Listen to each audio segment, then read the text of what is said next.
Even the opening scene, there's always some random girl who gets a call that undoubtedly ends up getting her killed. It's also predictable. There's no element of surprise. You can see everything coming. Ah!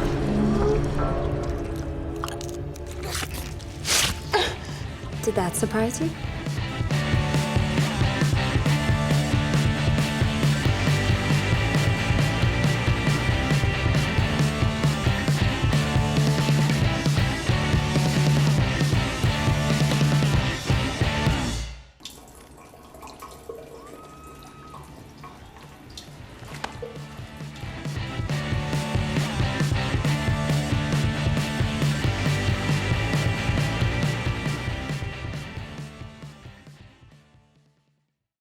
Watch out.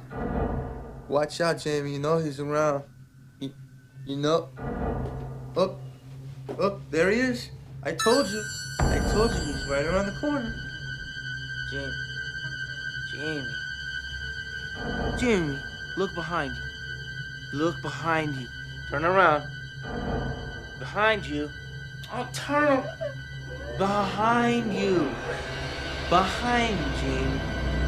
Jamie, turn around. Hoje vamos falar sobre a série de filmes Pânico.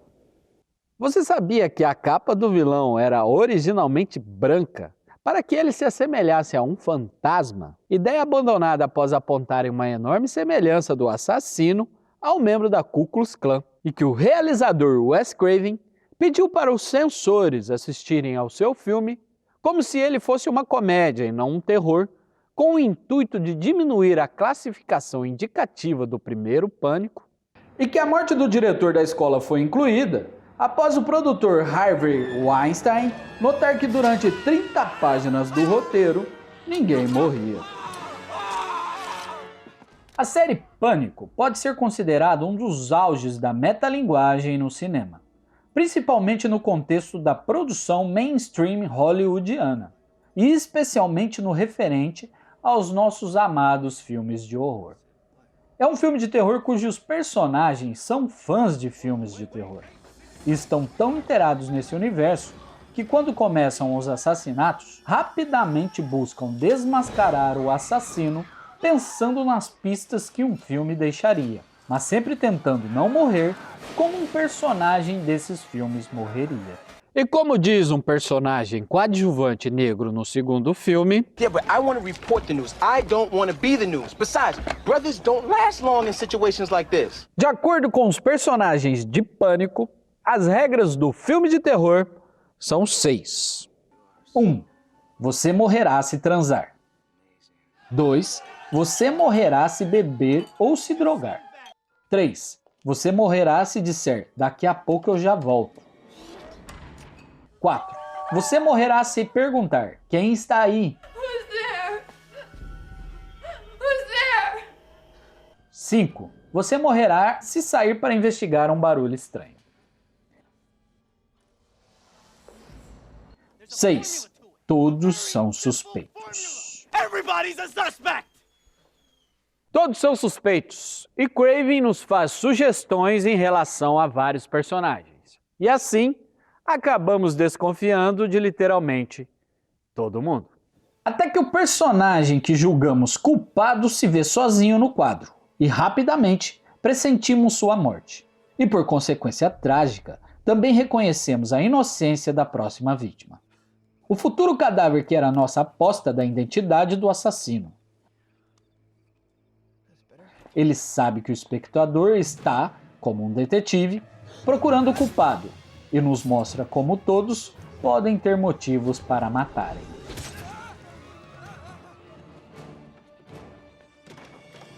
Como é característico do gênero slasher, o clímax se dá num espaço restrito, frequentemente claustrofóbico, onde o assassino parece estar onipresente e onde ocorrerá o banho de sangue final. No caso do primeiro filme, o palco dessa matança será a casa de um dos personagens.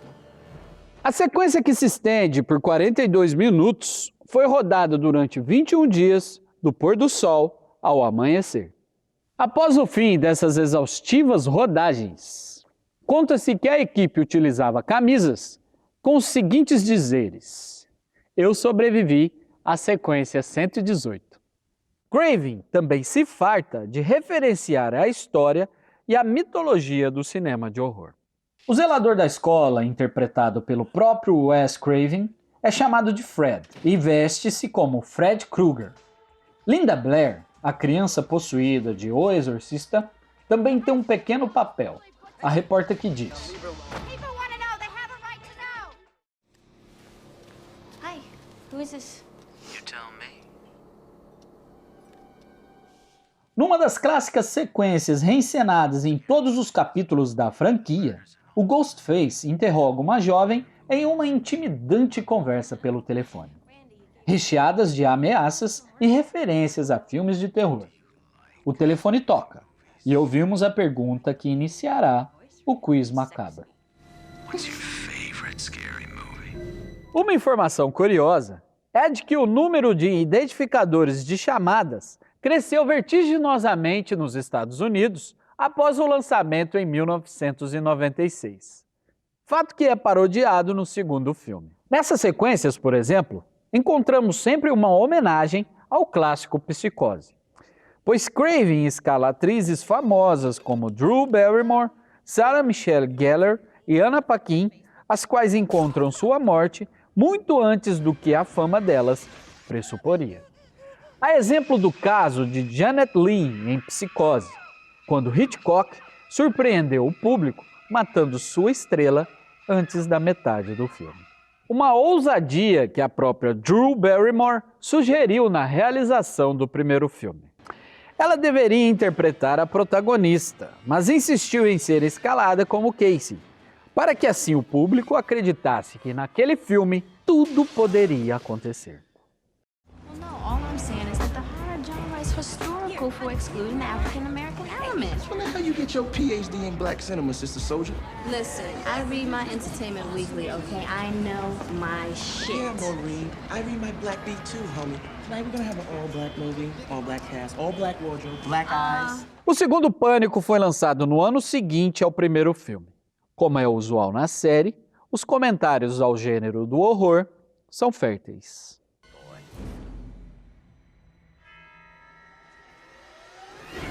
Seguindo sua proposta de fazer cinema comentando o feitio do cinema, Craven ambienta sua continuação numa universidade onde há uma escola de cinema, na qual, é claro, teria de acontecer um assassinato.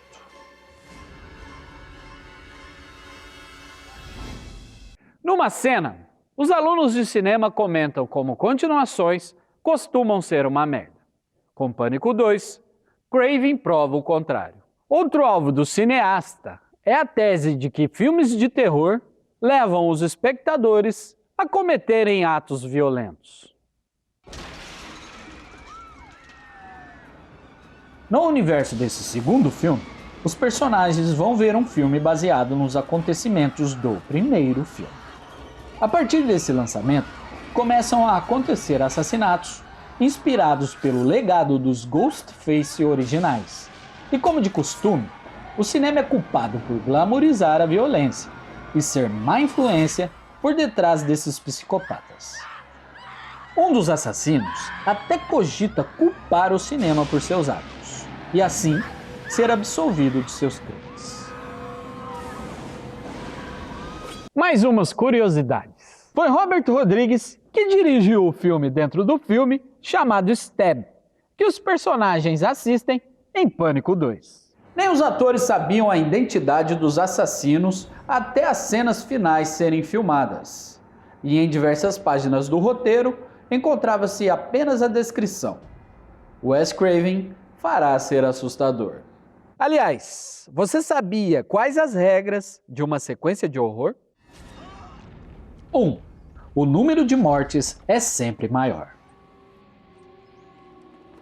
2. Os assassinatos são bem mais elaborados, com mais sangue e gore. 3.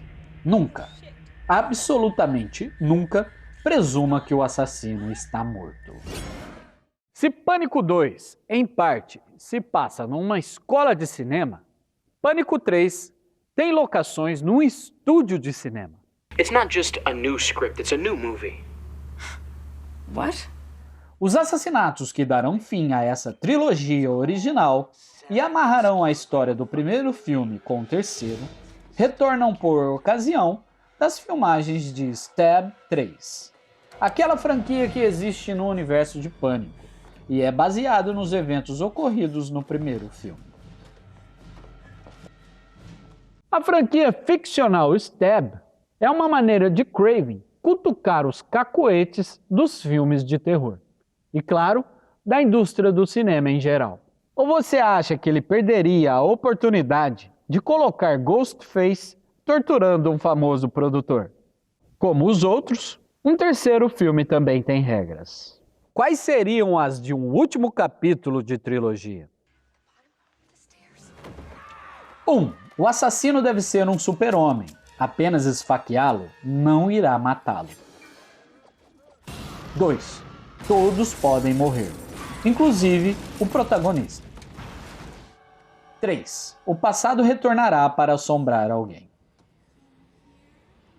Wes Craven declarou que só faria outro Pânico se o roteiro fosse tão bom quanto o original de 1996.